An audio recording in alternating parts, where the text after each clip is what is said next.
Welcome back to the Better Console Gamer, and today I'm going to be filling you in on all of the new updates surrounding the Mass Effect Legendary Edition, which is set to launch in just a few short weeks on May 14th. We'll be talking about combat improvements, gameplay and campaign tweaks, quality of life adjustments, and basically just everything else detailed in an incredibly generous blog post from the good devs at Bioware Montreal.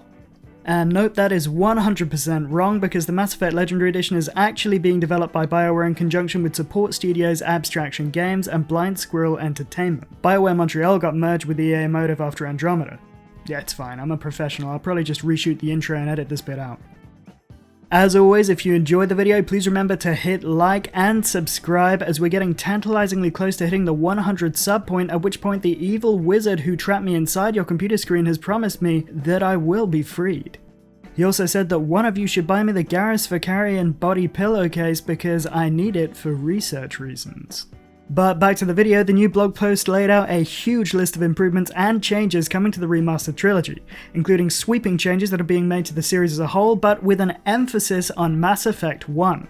The first game in the trilogy came out in November 2007, and even as the most die-hard Mass Effect fan would admit, plays like a game that came out in November 2007. Now, this would have presented a major issue for Bioware, as there was always the potential that the relatively clunky gameplay of Mass Effect 1 could turn newcomers to the franchise away before they got to experience the rich, nougaty goodness of Mass Effect 2 and 3. Thankfully, the devs recognized the issue and have implemented a broad list of changes geared towards bringing the overall gameplay of Mass Effect 1 in line with the rest of the series, while keeping intact the design elements that OG gamers came to know and love. In terms of combat, the remaster version of the game features significant alterations to weapon sway and reticle bloom in order to make the gunplay feel more satisfying and less frustrating. You're also going to get a tighter field of view while aiming down a rifle's sights, and aim assist has also been improved, which is going to allow for greater accuracy and bring ME1's combat style closer to the overall feel of the other games. Some boss fights have also been tweaked to make them a little fairer to the player, and you're also going to be able to command squad members to move independently of one another, as was the case again in Mass Effect 2 and 3. So overall, they're putting in a lot of effort to bring Mass Effect 1 up to date and make it feel as unified as possible. Sticking with combat, numerous abilities and weapon powers have been rebalanced to address gameplay issues, and weapons now cool a lot faster, so you're going to be able to lay down a steadier rate of fire. Added to the upgrade list is the fact that melee attacks have been mapped to an actual physical button instead of being simply triggered by enemy proximity, and that all weapon types have been made available to all character classes, although certain weapon upgrade paths are still being kept class specific. There's also been a big quality of life upgrade in terms of inventory management, with the addition of a new sorting system and the ability to tag items as junk, which makes it easier to sell your unwanted trash to merchants or convert them into Omnigel en masse. The Mako, which for those unfamiliar with the series is the name given to Shepard's personal tank / armoured personnel carrier, is also getting some much needed attention.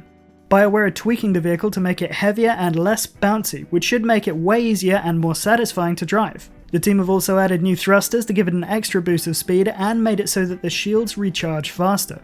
Furthermore, touching lava will no longer instantly cause you to fail a mission, which is music to my ears.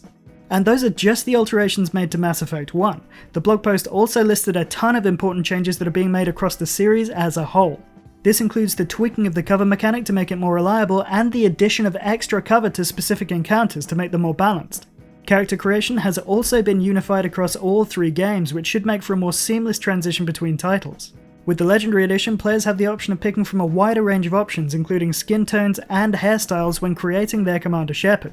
And once you finish designing your Paragon, or Renegade of Humanity, you'll be presented with a character creator code, which you can input into subsequent games to transfer the model over without the need to painstakingly remake it each and every time. Achievements and trophies across all three games have been added, and the weapons and armor sets that were originally added as DLC have been properly integrated into the game. This means that, rather than simply having them at the start of your adventure, these powerful pieces of equipment must now be purchased from vendors and researched like normal gear. According to the blog, the audio offering from all three games has also been remixed and enhanced. Sadly, there aren't many details as to what this means exactly, but I'm hoping that the team are going to release a more detailed post in the future focusing on audio design alone. Finally, and while trying to be as spoiler-free as possible, the devs at Bioware have had to rebalance the way that the Galaxy at War mechanic from Mass Effect 3 works. Previously, players have been able to influence the galaxy-spanning meta mechanic using the ME3 multiplayer character transfer system and the companion app. but neither of those external elements exist with the Mass Effect Legendary Edition. Instead, players are going to need to complete more of the content offered throughout the trilogy in order to get a positive outcome in the final game than would otherwise have been the case. And that's all of the major updates from this week's Mass Effect Legendary Edition update. For a more comprehensive list of all the changes being made, including details on ammo drops and XP rebalances and other minutiae, head over to the official Mass Effect website and check out the blog for yourself. As always, let me know what you thought about the episode and the changes being made for the Legendary Edition in the comments, and if you liked the video, please remember to like and subscribe and stay tuned for more Mass Effect content.